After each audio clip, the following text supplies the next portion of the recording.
Hi guys, welcome back to the channel. In this video we are going to discuss ring counters. Basically these ring counters are the extension of synchronous counters. So let's get started.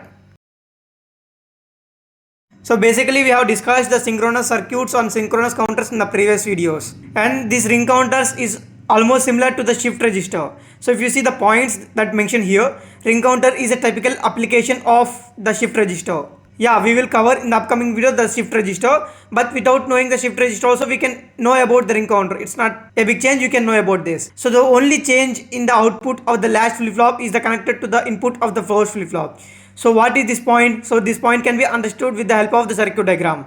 So this is the circuit diagram for the ring counter. So if you observe, we have the 4 flip-flops, all are D flip-flops. So if you observe the inputs, so the first D0 is input as flip-flop, output is connected as input to the first flip-flop. So that is the point that we have saw up to now. And the remaining in between D flip-flops are inputs are the previous outputs only. If you consider the clock is synchronized, that is synchronous, as this is known as synchronous counter.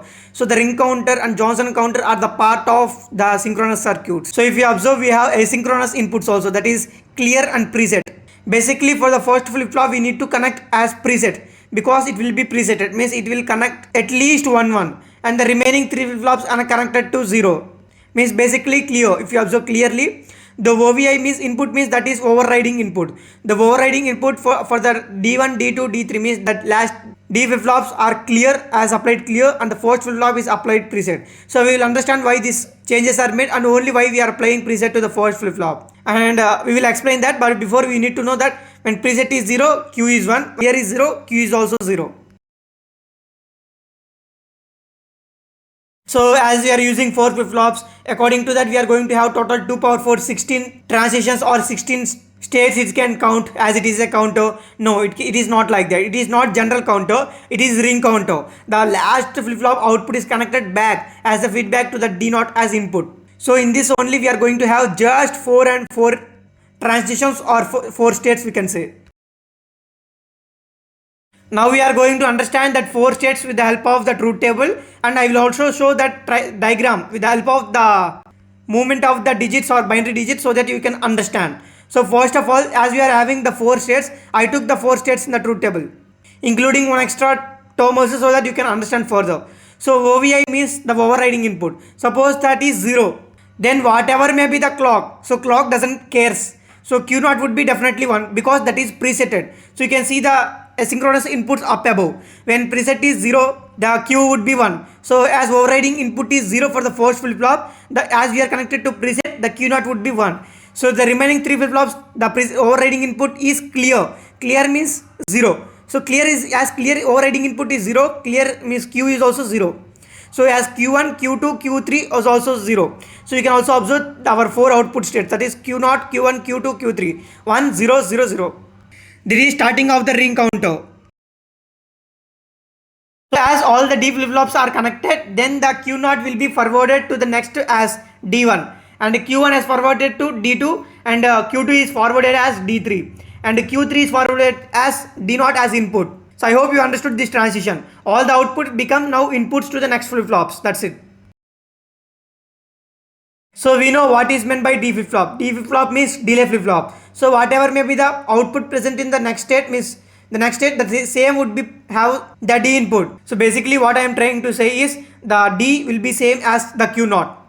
So the outputs would be get forwarded as it is. The Q0 would be 0, Q1 would be 1, the Q2 would be 0, Q3 would be 0. So if you observe clearly, so the one is transmitting, the one is again going to the Q1 as a next step, because it is as clock is synchronized and it is negative edge triggered. In the same way, now we are going to have the Q0 as D1 and Q1 as D2, Q2 as D3 and Q3 as D0 input. Means nothing but here just we are going to take the outputs to the next flip-flop as their inputs.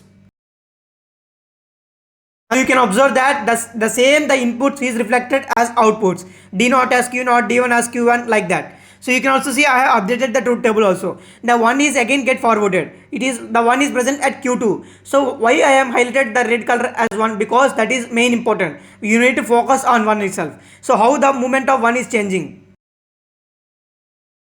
Again the same story. You can observe that again the outputs became the inputs and Q3 to D0. Now D3 input is 1.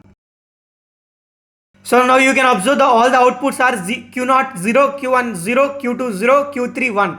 So finally where we have started 1? So we have started 1 at Q0, but finally we have reached at Q3 position. So you can see the movement as it is oscillating as a ring. So this is known as ring counter. That is the reason. If you see next step also, so that you can get more clarified about this ring counter. So for the next state output, first of all we need to have the inputs so that you can understand. So make Q3 as D0 input and again move forward all the outputs to the next flip-flops as inputs.